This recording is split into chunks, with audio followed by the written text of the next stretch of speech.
Assalamualaikum warahmatullahi wabarakatuh. Perkenalkan, nama saya Bara Satya Kotama dari kelas D3TT4401. Nah, di sini aku bakal ngejelasin tentang jurnal modul 3 Sistem Komunikasi Optik, yaitu jurnal 3-nya Optical Domain Reflector atau OTDR dan juga Optical Power Meter atau OPM. Nah, sebelum menginjak pada materi modul 3, kita bakal belajar dulu nih, bakal ngebahas tentang OTDR itu apa. Nah, OTDR itu sendiri adalah Optical Time Domain Reflectometer, yaitu adalah sebuah alat yang digunakan untuk mengevaluasi suatu serat optik pada domain waktu.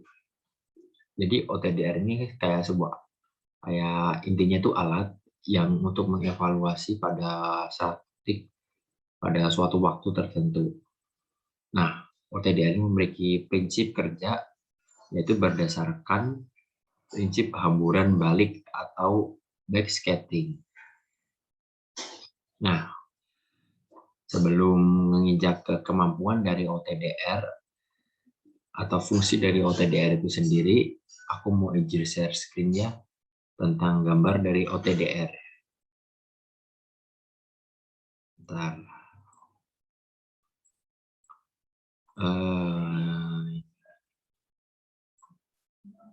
Nah, berikut adalah gambar atau tampilan dari OTDR. Ini adalah salah satu jenis OTDR dengan seri TR600. Oke, saya stop share. Saya lanjutkan ke materi ya teman-teman. Nah, untuk yang selanjutnya yaitu ada kemampuan dari OTDR, yaitu dapat mengukur berbagai jenis loss kabel, diantaranya kayak kabel fiber optik dari beberapa jenis kabel, mungkin dari jenis A, jenis B, dia bisa mengukurnya. Setelah itu dia bisa menentukan juga jenis kerusakan dan juga menentukan letak jarak yang cukup jauh.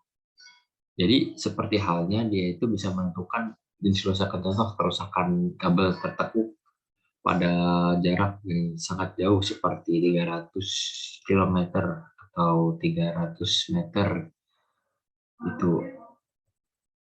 Jadi dia tuh bisa mengukur jarak seperti itu gitu teman-teman ya. Nah, terus pada OTDR ini sendiri itu memiliki beberapa istilah-istilah. Di antaranya ada event zone. Nah, event zone ini sendiri yaitu daerah di mana kejadian itu terdeteksi pada suatu kejadian. Jadi kayak kejadian itu terdeteksi pada suatu kejadian gitu.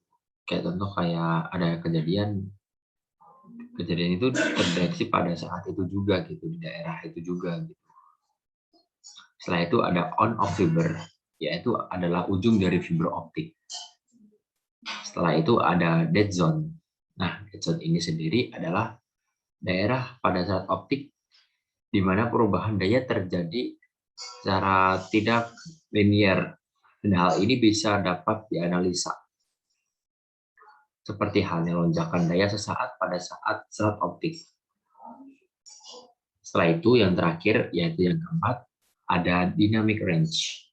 Nah, dynamic range ini sendiri itu panjang atau jangkauan maksimum yang dapat ditampilkan oleh OTDR pada sumbu horizontal. Jadi kayak dynamic range ini tuh kayak tampilan atau screen dari OTDR pada sumbu horizontal gitu, kayak udah jangkauan maksimumnya gitu, nggak bisa udah mentoknya gitu. Nah, setelah itu ada ini sih kayaknya gambar. Saya akan ngejelasin nih tentang OPM. Nah, OPM ini sendiri adalah salah satu alat ukur optik yang digunakan untuk mengukur kekuatan dan juga mengukur panjang gelombang dalam sinyal optik. Nah, aku bakal share nih gambar tentang OPM. Bentar, ya, gambar OPM. Oke. Mungkin belum jelas ya. Ini adalah salah satu gambar dari OPM, yaitu optic power meter ya, untuk Teijin Software. Nah, sekian video tentang jurnal modul 3 saya, yaitu mengenai optical dan domain reflector atau OTDR, dan juga optical power meter atau OPM. Nah, kurang dan lebihnya mohon dimaafkan. Wabillahi taufiq wal hidayah. Wassalamualaikum warahmatullahi wabarakatuh. Terima kasih.